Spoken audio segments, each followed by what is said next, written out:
बिस्मिल्लाहिर्रहमानिर्रहीम। अस्सलाम वालेकुम। मैंने इस्लामिया यूनिवर्सिटी बावलपुर के वाक़े पर जो पहली वीडियो की थी उसमें मैंने कहा था कि इस वाक़े का असल जिम्मेदार कौन है जिसकी कोई बात नहीं करता। और जब आप पूरी वीडियो देख लें तो मैंने जो पॉइंट इस्टेब्लिश किया था या जिस नतीजे पे मैं आप लोगों को ले जाना चाह रहा था वो ये था कि वालिदैन इस वाक़े का असल जिम्मेवार है। यानी ये वालिदैन की वजह से हुआ है कि जो कुछ भी वहाँ की बच्चियों के साथ या जिस रास्ते पे वो बच्चियां गईं तो इसकी असल जिम्मेदारी वालिदैन पे आती है। तो मुझे कमेंट्स में कुछ मुझसे जो कमेंट्स हुए और उनमें जो ओपिनियन आई, चंद एक वालिदैन ने कहा कि हम कैसे जिम्मेदार हो सकते हैं। हमने अपने बच्चों को उनकी स्कूलिंग बड़ी बेहतरीन तरीके पे की, उनकी जो ज़रूरियात होती हैं वो हम पूरा करते हैं। फिर हमने यूनिवर्सिटी भेजा, हम अपनी ज़रूरत को नहीं देखा, अपनी बच्चियों की और बच्चों की ज़रूरत को हम देख रहे होते हैं। तो हम कैसे इसके रिस्पॉन्सिबल हैं। जो कुछ हमारा रोल है कि हम उनको फैसिलिटेट करें, उनको सपोर्ट करें, वो हम कर रहे हैं। ये तो वहाँ का जो माहौल है या वहाँ के जो ऐसे अनासर हैं जो कि उनको ड्रैग करते हैं, ये वो रिस्पॉन्सिबल है। तो मेरे उन फ्रेंड्स के लिए, उन वालदेन के लिए खसूसन और आम मेरे व्यूवर्स के लिए, देखिए हम डॉक्टर्स हैं।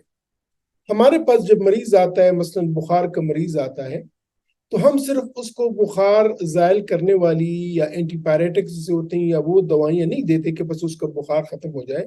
हम उसके रूट काज की तरफ चलते हैं कि इसकी रूट काज क्या है और ये बुखार हुआ क्या है। आया ये इन्फेक्शन है, थ्रोट इन्फेक्शन है, चेस्ट इन्फेक्शन है, यूरिन इन्फेक्शन है, या कोई नॉन इन्फेक्शियस काज है। हम काज की तरफ जाते हैं और काज को ट्रीट करते हैं। जब उसका रूट काज ट्रीट होता है तो बुखार चला जाता है। हाँ, जब तक हम उसके रूट काज तक नहीं चलते उस वक्त तक हम उसको सिम्टोमेटिक ट्रीटमेंट देते हैं कि वो जो हमारा पेशेंट है वो इजी महसूस करे। बिल्कुल यही बात ये भी है कि एक तो जो सिम्टोमेटिक ट्रीटमेंट है उन जिम्मेदारों को लेना, फिर उन जिम्मेदारों को जो आइडेंटिफाई करना, उनको प्रूव करना, उनको करार वाकई सजा देना, सब कुछ ये तो होगा ही होगा। लेकिन इसकी रूट काज ये है, मैंने चंद ही दिनों पहले इंग्लिश में, फिर उर्दू में और अब मैं पश्तो में भी शेयर करने जा रहा हूँ इस वाक़े के बाद कि पेरेंटिंग पेरेंटिंग बहुत इंपॉर्टेंट है। देखिए हम वालदेन, आप किसी गाड़ी में जा रहे हैं, एक शहर से दूसरे शहर जा रहे हैं, आप इस्लामाबाद से लाहौर जा रहे हैं, आप पेशावर से इस्लामाबाद जा रहे हैं, तो आप गाड़ी में बैठ जाते हैं, अपनी कार में बैठ जाते हैं, पब्लिक ट्रांसपोर्ट में बैठ जाते हैं और आप आराम से, और आपका ये ख्याल होता है कि हमें अपनी मंजिल मकसूद तक ये ड्राइवर लेके जाएगा। अगर आपकी अपनी गाड़ी है तो आपकी आपका अबू चला रहा है, आपका भाई चला रहा है, आपकी अम्मी चला रही है, आपकी सिस्टर चला रही है, तो आप बाकी पैसेंजर्स, ये उनका ये यकीन होता है कि हम इंशाल्लाह खैरियत से अपने मंजिल मकसूद तक पहुंच जाएंगे। यही सिचुएशन बच्चों की भी है। ये वालदेन उनको गाड़ी में बिठा के, जिंदगी की गाड़ी में बिठा के, उनको बचपन से, लड़कपन से उनको उस स्टेज तक ले जाते हैं, जवानी तक ले जाते हैं कि जहां वो अपने डिसीजंस खुद करेंगे। तो ये पूरा सफर होता है। ये वालदेन की मिसाल उस ड्राइवर जैसी होती है कि वो अपने पैसेंजर्स को एक सिटी से दूसरे सिटी तक, एक मकाम से दूसरे मकाम तक बहिफाजत, बखैर हिफाजत वो लेके जाता है। तो यही मिसाल बच्चों की भी है कि बच्चों की भी तरबियत, उनको जिंदगी के चैलेंजेस का सामना करना, जिंदगी में डिसीजंस करना, ये काम है वालदेन का कि वो अपने बच्चों को सिखाएंगे। तो इस तौर पे मैंने बात की थी कि अगर आप बच्चों से लापरवाह हैं, आप बच्चों से कोई न उनकी जरूरियात का पूछते हैं, न ये पूछते हैं कि उनकी कंपनी कैसी है, वो क्या करते हैं, उनकी जरूरियात कैसी हैं, उनकी एजुकेशन कैसी है, तो आप अन इन्वॉल्व पेरेंट्स हैं। और आपके बच्चे वो खुदा ना ख्वास्ता क्राइम का शिकार हो सकते हैं, नशे का शिकार हो सकते हैं, वो उनमें डिप्राइव्ड फील करेंगे, वो महरूम फील करेंगे। इसके बाद अगर आप बच्चों की तमाम जरूरियात पूरी करते हैं, जिस तरह के बहुत से बहन भाइयों ने मुझसे कहा कि हम तो सब कुछ पूरा कर रहे हैं, और आप उन पे चेक नहीं करते, आप ये नहीं देखते कि उनकी परफॉर्मेंस कैसी है, आप उनके लिए कोई गोल सेट नहीं करते, तो आप परमिसिव पेरेंटिंग करते हैं। यानी आप लाड प्यार तो करते हैं, लेकिन उन पे अगर आपका कोई कदगन नहीं है, उनके लिए कोई नो नहीं है, तो फिर भी वो आपके बच्चे सेल्फ सेंटर्ड हो जाएंगे, जो चाहेंगे वही करेंगे, और वो भी जिंदगी में आगे नहीं जा सकते।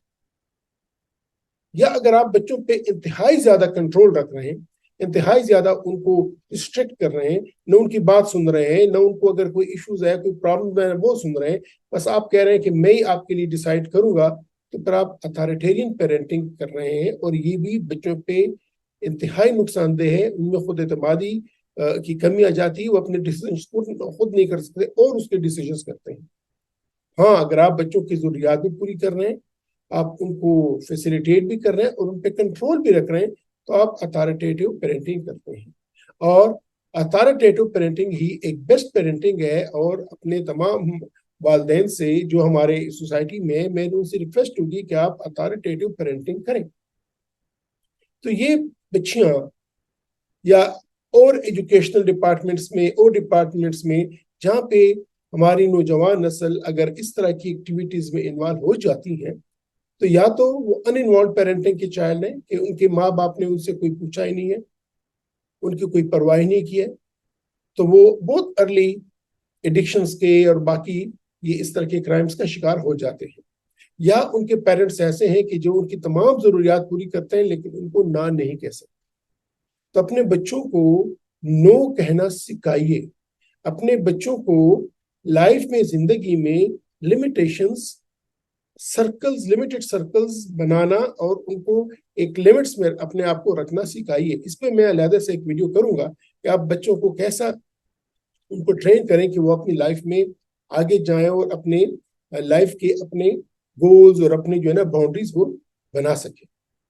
या फिर आप अथॉरिटेरियन हैं और आपके बच्चे बिल्कुल ही, उनके माँ बाप उनकी कोई बात नहीं सुन रहे हैं, बस उनको जो है ना टारगेट दिया हुआ है कि जी आपने ये डिग्री लेनी है, आपने ये जॉब करनी है, वहां पे क्या इश्यूज हैं, क्या इश्यूज नहीं है, उनको क्या क्या हर्डल्स आती है, उसको सुनने के लिए तैयार ही नहीं है। तो फिर ऐसे बच्चों में खुद एतमादी की कमी हो जाती है और वो उनके डिसीजंस कोई और करता है, और बहुत आसानी से ये ट्रैप हो जाते हैं। तो ये वजह थी कि मैं कह रहा था कि हमें इस मसले के रूट काज को जाना चाहिए। जब तक हम इसके रूट काज को नहीं जाएंगे, तब तक हम एक दूसरे पे ब्लेम लगाएंगे। हमारा ये वाकया है, हम इसको कवर अप कर देंगे, इसके जो रिस्पॉन्सिबल लोग हैं उनको सजा भी मिल जाएगी, लेकिन खुदा न खास्ता इसी तरह का वाकया, इससे बड़ा वाकया कहीं और आने वाला है, ये हो रहा हो। तो ऐसे वाकयात से बचने के लिए हमें एज अ सोसाइटी, हमें as at family levels, at the home levels, हमें इसको एड्रेस करना होगा। और जब तक हम ये एड्रेस नहीं करेंगे, तब तक हम लॉन्ग टर्म जो हमारे गोल्स हैं, सोसाइटी की मोरल वैल्यूज ऊपर करनी है, ये हम नहीं कर सकेंगे। तो मुझे उम्मीद करता हूँ कि जो कमेंट्स आए थे या जो मुझसे जिन्होंने पर्सनली भी कहा था कि ये जो मेरी परसेप्शन है ये गलत है, मेरे ख्याल में कि अब वो मैं क्लियर कर चुका हूँ कि वालिदैन का रोल इसलिए इम्पोर्टेंट है और वो इसलिए असल जिम्मेदार हैं कि उन्होंने जब बच्चों की परवरिश की है तो कहीं ना कहीं कमी रह गई है। उनके बच्चे इस काबिल नहीं हुए कि वो अपने लिए क्लियर बाउंड्रीज बना सकें, और अगर कोई बाहर से कोई इन्वेडर है उनकी पर्सनैलिटी को खराब कर रहा है, उनको रोक नहीं सके। इजाजत चाहूंगा, अपना ख्याल रखिएगा। खुदा हाफिज।